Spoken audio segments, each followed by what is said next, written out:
D'être venus aussi nombreux à cette conférence de presse de lancement du livre Mon vélo est une vie que j'ai eu le plaisir d'éditer. Je remercie en particulier le député de Seine-Saint-Denis, Jean-Christophe Lagarde, qui nous a permis de faire ce lancement à l'Assemblée nationale, dans le cadre de l'Assemblée nationale.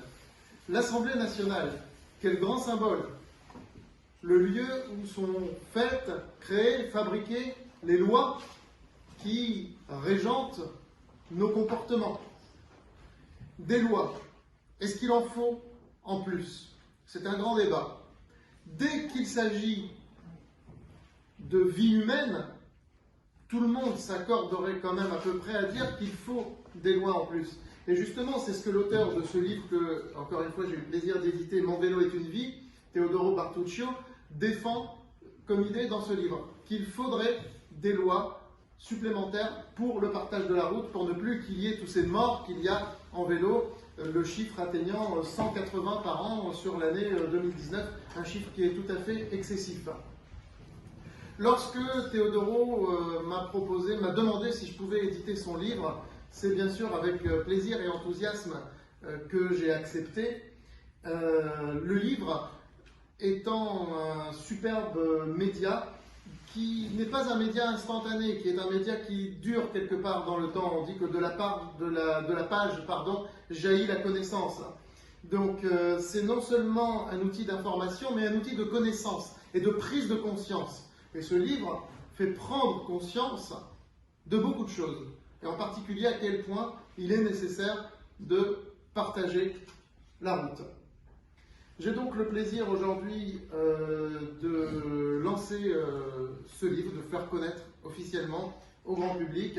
Et nous allons accueillir bien sûr l'auteur Teodoro Bertuccio, mais aussi des responsables de fédérations, parce qu'on parle de partage de la route. On n'est pas dans un militantisme chevronné pour le vélo, pour dire que le vélo doit s'imposer aux autres usagers. Ce n'est pas du tout le propos qui est défendu par l'auteur, mais au contraire de dire qu'il faut partager la route.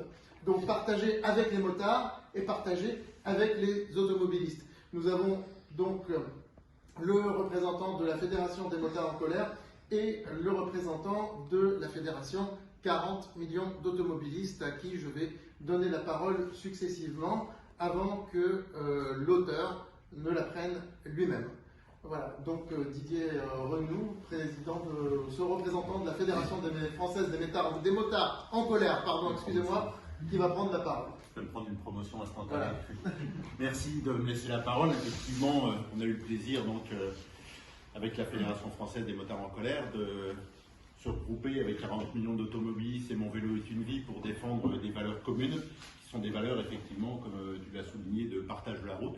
On est tous sur un même espace urbain et on a besoin d'avoir conscience de l'existence des autres pour pouvoir les respecter.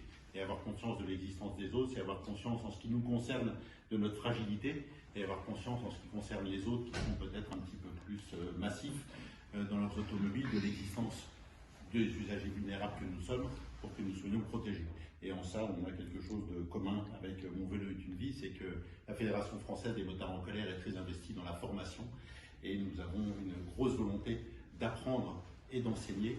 Je dis d'apprendre parce que nous avons à apprendre des autres et nous apprenons beaucoup avec le contact donc, de 40 millions et de Mon vélo est une vie. Et nous enseignons également.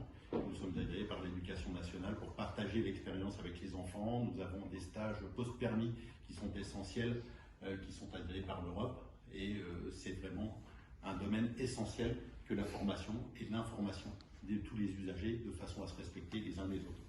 Je vous remercie.